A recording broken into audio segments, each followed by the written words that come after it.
आमच्या सगळ्यांची एवढीच भूमिका आहे की ती निवडणूक वेगळी असते.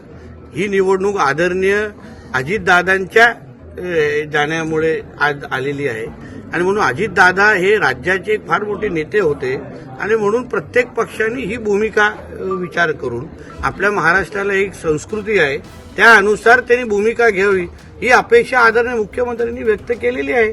आता महाविकास आघाडीमध्ये अगर त्याबद्दल एकमत होत नाही तर ते आम्ही काय बोलणार त्याबद्दल. धडक कारवाई केली नाही, मोठी कारवाई झालेली आहे. काय कारवाई आहे सर? ही तर सुरुवात आहे. एलईडी हे आमच्या इथे बंदी, आमच्या राज्यामध्ये बंदी आहे, तरीही कोणी मस्ती करत असेल आणि एलईडीमुळे आमच्या मच्छीमारांचं नुकसान होत असेल तर त्यांनी त्यांच्या बोट विसरून जाव्या.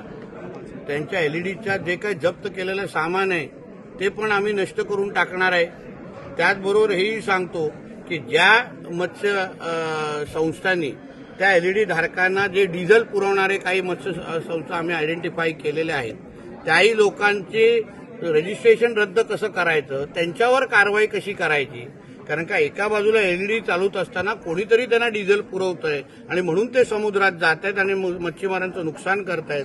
मग अशा मच्छीमार संस्थांवर पण आमचं मत्स्य खातं एक कारवाईची आम्ही भूमिका घेतलेली आहे जेणेकरून परत एलईडी लावण्याची कोणी हिंमत करणार नाही एवढी काळजी आमचं खातं घेणार आहे. सवलत मिळाली. पत्रकारिता आणि समाजामध्ये जे काही महत्वाचे प्रश्न आहेत ते सोडवण्याच्या दृष्टिकोनातून राजकीय व्यवस्था आणि पत्रकारिता नेहमी एकत्र आल्या पाहिजे. त्या दृष्टिकोनातून एक महत्वाचे 2 मुद्दे जे आमच्या कोकणाच्या विकासाच्या दृष्टिकोनातून अत्यंत महत्वाचे आहे. एक तर मुंबई गोवा हायवे जो रायगडचा काही अपुरा भाग राहिलेला आहे आणि मुरुडचा जो हे आहे कार्यक्रम आहे तो शासकीय पद्धतीने व्हावा. मुक्ती संग्रामचा मुक्ती दिन तो शासकीय पद्धतीने व्हावा. हे दोन्ही महत्वाचे मुद्दे आमच्या देशमुख साहेब असतील की अन्य प्रमुख मान्यवरांनी आमच्यासमोर मांडलेले आहेत. राज्य सरकारचा प्रतिनिधी म्हणून या दोन्ही विषयाला न्याय देण्याचं काम आम्ही आमच्या माध्यमातून करू हा विश्वास आणि शब्द ह्या व्यासपीठावर त्यांना दिलेला आहे. सर त्यासाठी आम्ही केंद्र सरकारच्या सातत्याने संपर्कात आहोत. मी स्वतः केंद्रीय मच्छीमार मंत्री सिंगजींना पत्र लिहिलेलं आहे. तेही प्रधानमंत्री कार्यालयाच्या संपर्कात आहे. माझी अपेक्षा आहे की कुठल्याही दिवशी या अशा पद्धतीची मदत आमच्या मच्छीमारांसाठी जाहीर होईल. सर, आपण भाषणामध्ये एक बोललात की आंब्याच्या पेटीत सडके आंबे 2-3 असतात. त्या पद्धतीने काही मंत्री काम काही अधिकारी जे ते काम करत नाहीयेत त्याच्याबद्दल काय सांगाल? त्याच्यामध्ये हे अनुभव सगळ्या जणांनाच आहे ना मॅडम, फक्त मला नाहीये. प्रत्येक क्षेत्रात राजकीय असो अधिकारी क्षेत्र असो कुठल्याही क्षेत्रामध्ये असे काही सडके आंबे असतात त्याच्यामुळे सगळ्यांचीच बदनामी होते, राज्याची बदनामी होते.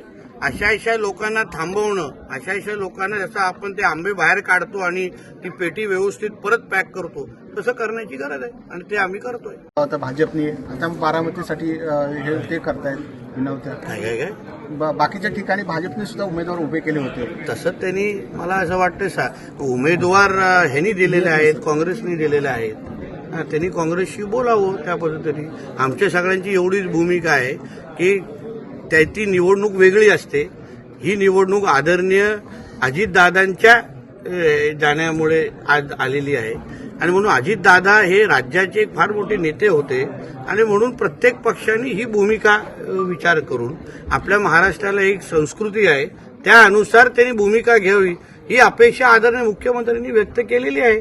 आता महाविकास आघाडीमध्ये अगर त्याबद्दल एकमत होत नाही तर ते आम्ही काय बोलणार त्याबद्दल. पण भाजपने अशा अनेक ठिकाणी उमेदवार उभे केले होते. पण त्या निवडणुकीची परिस्थिती निर्णय ह्या त्या निवडणुकीच्या अनुसार घेतले जातात. आबा पाटीलांची निवडणूक असो की अंधेरीची निवडणूक असो की त्या निवडणुकीच्या अनुसार ते निर्णय घेतले जातात.